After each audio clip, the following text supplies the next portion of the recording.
Bienvenidos una vez más a nuestro podcast Entre Palabra y Canciones. Quien les habla, su servidor César Méndez. Súper emocionado de que continuemos estudiando la palabra de Dios en esta serie maravillosa, Milagros.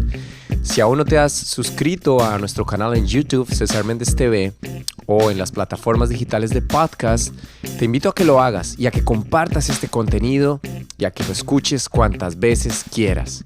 Así que vamos todos juntos en esta sesión a estudiar la palabra de Dios. ¡Vamos adelante!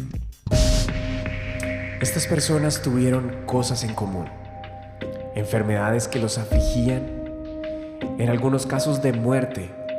Algunos de ellos perdieron a sus seres queridos. Otros estuvieron atormentados por demonios. Otros simplemente tenían hambre. Pero Jesús se atravesó en su camino. Y ellos decidieron hacer algo diferente. Decidieron hacer algo fuera de lo normal. Decidieron creer. El apóstol Juan escribe al final del Evangelio: este es el discípulo que da testimonio de estas cosas, y escribió estas cosas, y sabemos que su testimonio es verdadero. Y también otras muchas cosas hizo Jesús, las cuales, si se escribieran una por una, pienso que ni aún en el mundo cabrían los libros que se habrían de escribir. Amén. Milagro número 20, descrito en los evangelios de Mateo, Marcos y Juan. En el Evangelio según San Mateo, el capítulo 14 del verso 22 al 33.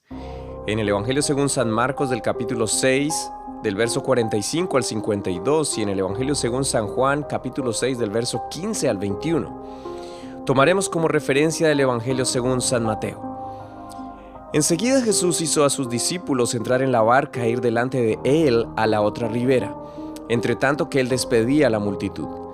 Despedida la multitud, subió al monte a orar aparte. Y cuando llegó la noche estaba allí solo, y ya la barca estaba en medio del mar, azotada por las olas, porque el viento era contrario. Mas a la cuarta vigilia de la noche, Jesús vino a ellos andando sobre el mar. Y los discípulos, viéndole andar sobre el mar, se turbaron diciendo: ¡un fantasma! Y dieron voces de miedo. Pero enseguida Jesús les habló diciendo: ten ánimo, no temáis, yo soy. Entonces le respondió Pedro y dijo: Señor, si eres tú, manda que yo vaya a ti sobre las aguas. Y él dijo: ven. Y descendiendo Pedro de la barca, andaba sobre las aguas para ir a Jesús. Pero al ver el fuerte viento tuvo miedo, y comenzándose a hundirse, dio voces diciendo: Señor, sálvame. Al momento Jesús, extendiendo la mano, asió de él y le dijo: hombre de poca fe, ¿por qué dudaste? Y cuando ellos se subieron en la barca, se calmó el viento. Entonces los que estaban en la barca vinieron y le adoraron, diciendo: verdaderamente eres Hijo de Dios.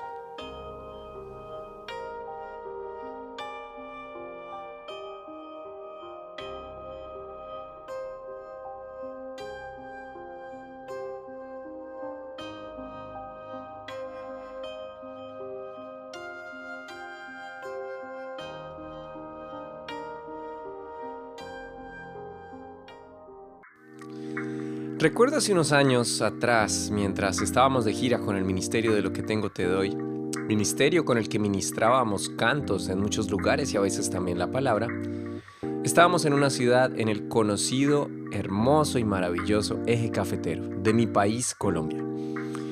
Ahora sé que se toma menos tiempo para ir desde la capital hasta allí porque la vía ha sido renovada y es mucho más rápida, pero en ese entonces aún estaba en construcción y nos tocó manejar muchas horas. Confieso que no me gusta manejar por largas horas.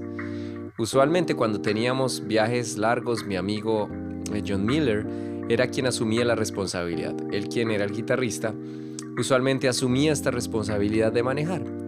Pero para este viaje tuvimos que ir en 2 autos y uno era de él.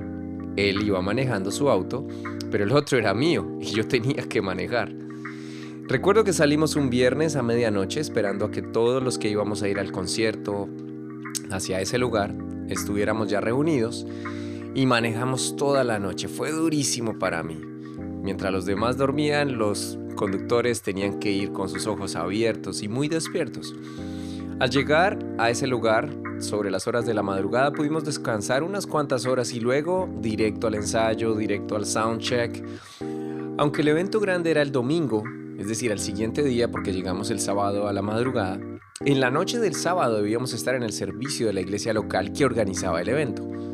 Así que estuvimos allí muy cansados, fuimos a dormir tarde y al otro día desde temprano alistando todo para ese gran día, para el gran evento que sería en horas de la tarde.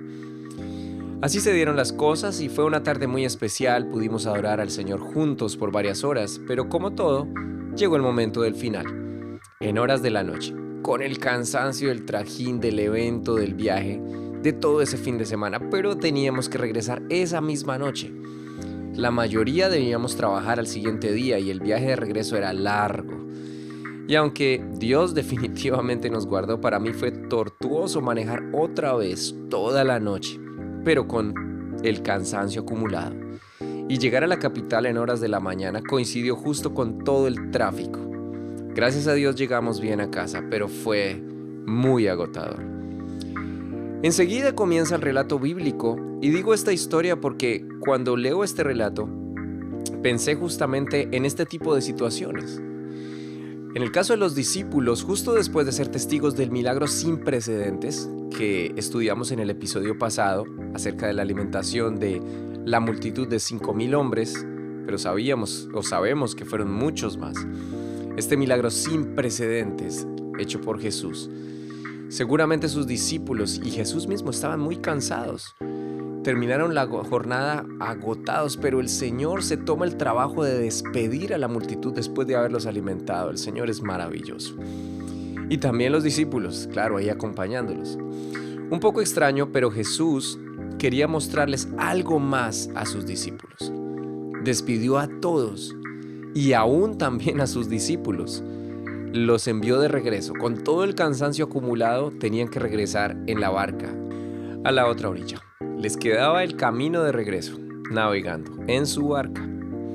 Regresar con el cansancio acumulado no es para nada agradable. Puedes pasar por el mismo paisaje que tal vez disfrutaste cuando ibas, pero ya no lo vas a disfrutar tanto al regreso.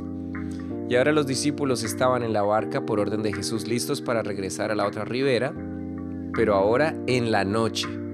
Así que emprendieron la navegación, cansados pero con la responsabilidad de llegar al otro lado. Por su parte, Jesús, también sumamente cansado, no se fue a dormir, no se fue a descansar, que era lo normal que debía hacer. Más bien subió al monte donde habían estado, pero esta vez solo, y subió a orar. Aunque insisto, lo más justo era haber ido a dormir, el Maestro mostrándonos que el camino de la excelencia y el ejemplo que dan los valientes, o como me gusta decir a mí, el camino de los campeones, es el que pocos están dispuestos a recorrer y a pagar el sacrificio. A lo largo de los evangelios podemos leer en la vida de Jesús que cuando su popularidad iba en aumento, sabiendo él lo que iba a suceder más adelante, buscaba siempre estar solo y orar. Esto es algo que definitivamente nos cae bien a todos, especialmente en la actualidad donde hay tanto ruido. Y no me refiero solo al sonido que pueda estar en la calle o al sonido que puedas percibir por tus oídos, no. Me refiero a la exposición constante en nuestros dispositivos. Cada vez se hace más complejo tener momentos de meditación, de reflexión, de oración. Al estar pendiente de las múltiples y a veces incómodas, otras veces urgentes e importantes notificaciones. ¿Y qué decir de las redes sociales, noticias, entretenimiento, etcétera?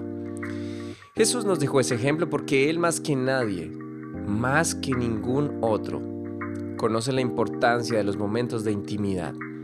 De esos momentos de intimidad con Dios que nos recuerdan que dependemos de Él, que somos vulnerables y que estamos expuestos cuando estamos viviendo en ciertos niveles de popularidad, ya sea de admiración o todo lo contrario, cuando estamos rodeados de personas, pero a la vez alguien puede sentirse completamente solo y poco admirado.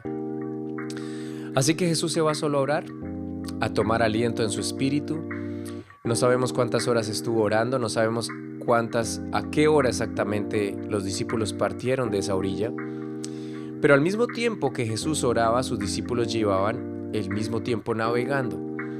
Solamente que tenían una pequeña dificultad. El viento les era contrario. Y aunque la distancia aproximada que tenían que navegar era entre 4 a 6 kilómetros, o tal vez un poco más.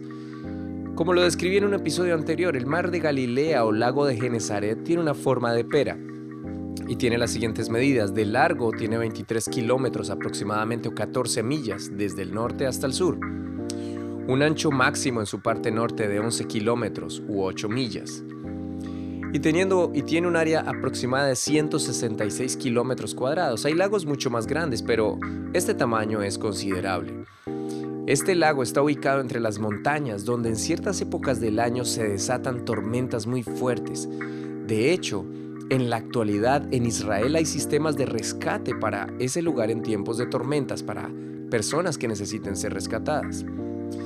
Probablemente los discípulos habían navegado 25 a 30 estadios según el Evangelio de Juan, es decir, unos 4 o 5 kilómetros aproximadamente, la mitad de la distancia del total que debían navegar. Simplemente, el ver con claridad en medio de la oscuridad se hace casi imposible para cualquier ser humano ver una embarcación con lujo de detalles, sabiendo cuántos o qué personas van ahí, la cantidad de personas y la situación que están atravesando.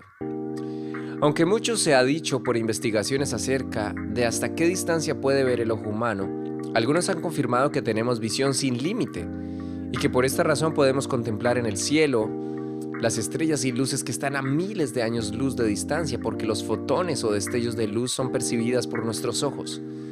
Sin embargo, cuando se habla de visión definida, radicalmente cambia el concepto y los números. Todos hemos podido identificar la línea del horizonte mientras viajamos, o si estás en un lugar elevado te permitirá tener una visión a largo alcance. Tal vez 100 kilómetros ponen algunos como cifra. O en la noche ver luces encendidas a largas distancias, como ya lo dije. Pero tener el detalle y la definición de un objeto en medio de la oscuridad no es posible. Sin embargo, Jesús se levanta de su oración a la cuarta vigilia de la noche, es decir, entre las 3 y las 6 de la mañana, y observa a sus discípulos en medio de la tormenta, quienes estaban muy cansados, y les ve remar con gran fatiga porque el viento lo tenían en contra. Y simplemente va a ellos caminando sobre las aguas. Es algo que el relato lo hace ver tan fácil, confirmando una vez más el poder del creador del universo, quien en un instante pudo alimentar a más de 5,000 personas, ahora decide caminar sobre las aguas para ayudar a sus discípulos. Y rompiendo la ley natural que dice que la tensión superficial no puede soportar nuestro peso corporal, hablando de las aguas. Ahora imagina el panorama. En medio de la oscuridad de la noche, casi la madrugada, en medio de la tormenta, cansados, ahora ven venir a alguien caminando, ven la figura de un hombre que se acerca a ellos caminando sobre las aguas. Creo que cualquiera de nosotros, sin duda alguna, nos hubiéramos espantado igual que ellos, o tal vez más. ¡Un fantasma! Fue lo primero que se les ocurrió decir en su desesperación. Todos, dicen los evangelios, todos, absolutamente todos se atemorizaron y tuvieron miedo. Es particular que Mateo, Marcos, probablemente dictado por el apóstol Pedro, y Juan narran este suceso. Definitivamente ese día marcó sus vidas. Primero, la multiplicación de los panes y peces alimentando una multitud. Y ahora viendo un fantasma en medio de la tormenta, la oscuridad, el viento, el agua, la marea alta. ¡Wow! Solamente estos elementos ya producen un efecto emocional muy alto para cualquier ser humano, que obstaculizan su visión, así no sea tan lejos. Al contrario de Jesús, quien se encontraba a una larga distancia y los pudo ver y conocer su condición, para ellos fue más complejo, porque aunque Jesús estaba más cerca ahora, estaban rodeados de la tormenta y las emociones simplemente no les permitían contemplar quién era la persona que venía caminando sobre las aguas. Simplemente era algo aterrador. Pero Mateo es el único que nos deja saber un detalle especialmente particular. En ese momento de pánico colectivo, Jesús les habla. Los 3 evangelios registran la misma frase. Mateo, Marcos inician con un "tengan ánimo". yo soy. Y dicen los otros, los tres, es decir, con Juan, no teman. Es decir, no se asusten. ¡Wow!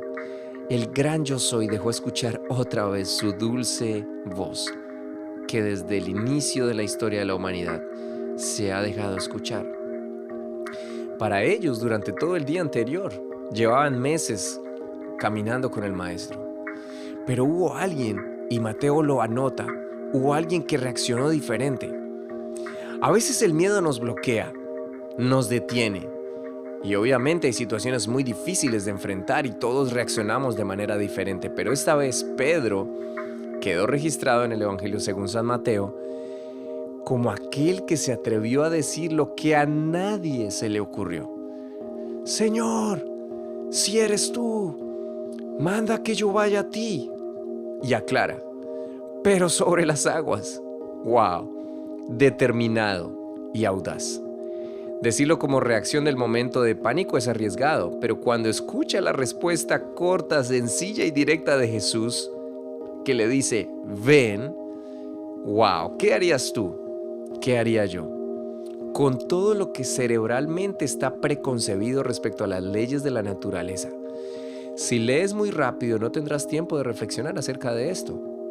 Pero aunque todo pasó rápido, Pedro dice la Biblia que descendió de la barca. Imagínate la expresión de los demás y la cara de satisfacción de Jesús.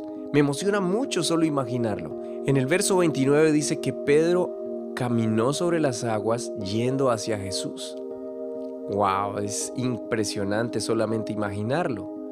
Por lo que dice a continuación, creo que desvió por un instante su mirada del Señor y observó a su alrededor. Y fue consciente de que lo que estaba haciendo era algo realmente sobrenatural. Y seguramente dentro de su mente finita, igual que la nuestra, tuvo miedo, otra vez. Lo que no lo paralizó cuando todos gritaron un fantasma volvió a tomar fuerza para no dejarlo avanzar. Y dice la Biblia que comenzó a hundirse. Pero una vez más hizo algo audaz, pedir ayuda a Jesús. Y la recibió. Sí, Jesús le dio la gran frase, hombre de poca fe, ¿por qué dudaste? Definitivamente comprobamos que al Señor le gusta que seamos arriesgados cuando se trata de fe y de caminar hacia Él, poniendo los ojos en Él, como lo dice Hebreos capítulo 12, verso 1. A Jesús le agrada, al Señor le agrada que avancemos.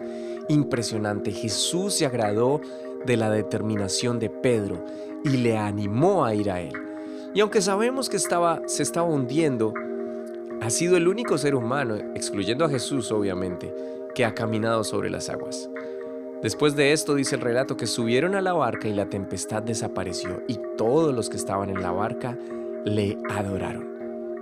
Si vamos en la misma dirección de Jesús, con nuestra mirada firme en Él, así estemos en medio de la tormenta, podremos avanzar aún por encima de las aguas. ¿Lo crees? Bueno, eso es lo que podemos concluir de este milagro tan especial en el que no solo hubo bonanza y una calma de una tempestad, sino que un hombre, un simple hombre mortal, como el apóstol Pedro, caminó sobre las aguas. Ahora hay un detalle sumamente interesante en el Evangelio según San Marcos, en el capítulo 6, de los versos 51 al 52, porque dice que cuando Él subió a ellos en la barca y calmó el viento, ellos se asombraron en gran manera y se maravillaban. Pero el 52 nos pone a reflexionar con una frase bastante fuerte, porque aún no habían entendido lo de los panes, por cuanto estaban endurecidos sus corazones. Esto es más que una mera frase que está puesta allí como para decirnos que algo andaba mal. De hecho, más adelante Jesús se los va a decir en un par de ocasiones que por qué tienen endurecidos sus corazones. Aún estaban teniendo espacio para la duda en sus corazones, si Jesús era el Mesías, si era el Señor, si era el que verdaderamente había de venir. Y ellos que estaban teniendo a Jesús cerca todo el tiempo y viendo las maravillas que Él hacía, Jesús ya les estaba colocando ese nivel de exigencia en cuanto a su fe. Por eso cuando nos acercamos a Él, no podemos dudar, porque sin fe es imposible agradar a Dios. Bueno, este ha sido otro milagro maravilloso y especial que estoy seguro que nos ha dejado una gran lección para reflexionar y volver otra vez a estudiarlo. Recuerda, esta es la serie Milagros de tu podcast Entre Palabra y Canciones. Suscríbete, comparte el contenido, de esta manera nos ayudas a crecer y esperamos que Dios siga bendiciendo tu vida. Ya nos veremos en el siguiente episodio. Bendiciones para todos.